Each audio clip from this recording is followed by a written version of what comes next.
अध्यात्म विज्ञान कोई धर्म या संप्रदाय नहीं है, ये स्पिरिचुअल साइंस है जो कुदरत के कानून पर आधारित है।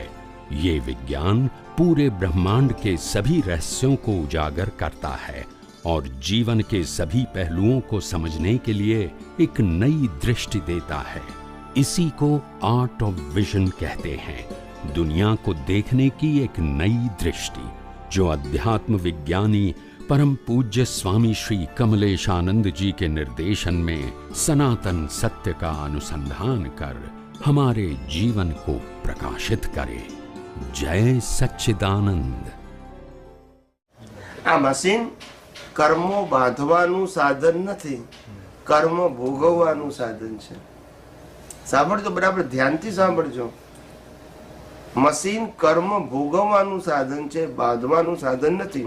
पण कर्म भोगवती वखते अंदर तमे भाव केवा करो छो एनाथी नवा मशीनना कॉज तैयार थाय छे। भावथी, आ मन वचन कायाथी नहीं, पण मन वचन कायानी हाजरीमां અને આત્માની હાજરીમાં તમે જે કંઈ સંજોગોમાં સફરિંગ કરો છો એમાં જે ભાવ ઉત્પન્ન કરો છો વિથ યોર ઇન્ટેન્શન, એનાથી નવા કર્મો ઉત્પન્ન થાય છે।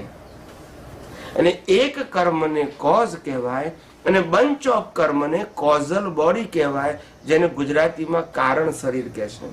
અને કોઝલ બોડી પ્રમાણે કુદરત નક્કી કરે છે કે આને ઇફેક્ટ બોડી કેવું આપવું, એ આપણે નક્કી કરતા નથી।